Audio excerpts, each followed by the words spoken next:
Good morning everybody and welcome to our assembly. This morning we're going to continue to celebrate Black History Month. I'm going to share with you a poem by a great Black American writer called Maya Angelou, and I'm also going to put a link on the website to actually her reading it, and also some pictures by an artist called Jean-Michel Basquiat, and there's a beautiful book, hopefully it's around the school somewhere, with those paintings and that as well. The poem's called Life Doesn't Frighten Me at All. Maya Angelou is an amazing person, had an incredible life, novelist, writer, performer, singer, waitress, activist, supporter for human rights. She did an amazing amount of things in her life. Her novels for adults are amazing. She wrote a series of novels called I Know Why the Caged Bird Sings, which are really, really beautiful. She was a poet, American Poet Laureate, wrote a poem for the inauguration of Bill Clinton.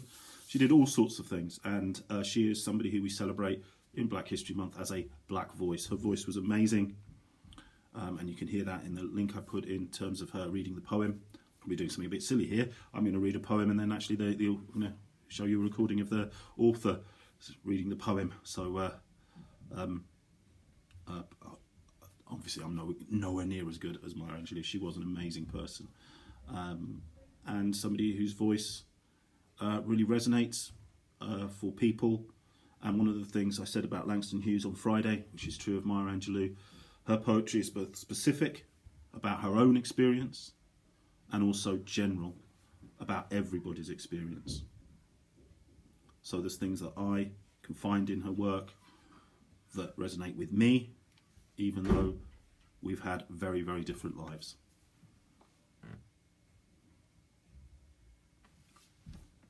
This is such a simple poem, but there's so much in it.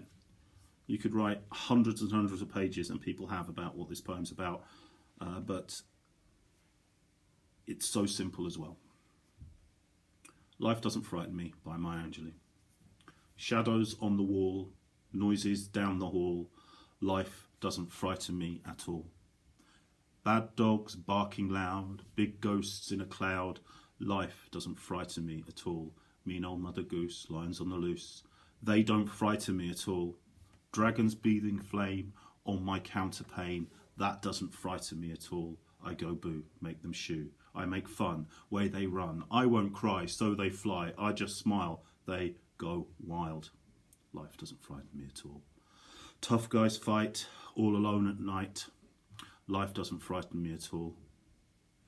Panthers in the park, strangers in the dark. No, they don't frighten me at all.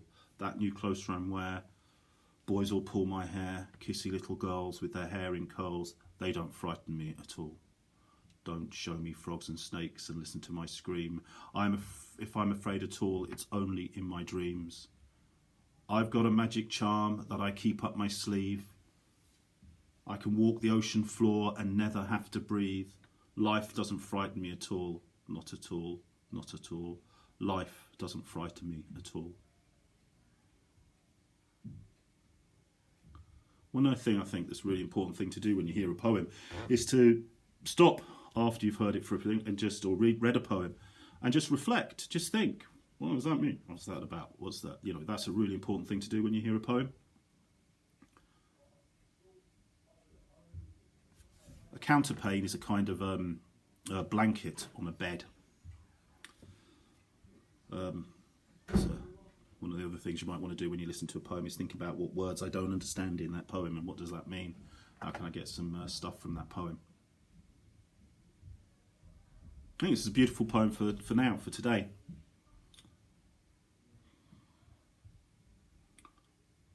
Can we all have a magic charm that we keep up our sleeves that will enable us to walk the ocean floor? Anyway, I hope you enjoyed that. I will put a link to Maya Angelou reading it with some beautiful pictures, illustrations by Jean-Michel Basquiat. I didn't draw them at the time. It's some pictures he made that somebody's put together with the poem. Okay, Jean-Michel Basquiat was a beautiful, brilliant poet, artist of New York in the 1980s, 70s and 80s. Okay, thank you very much. Have a great day, great week. Enjoy yourselves, and thank you for listening.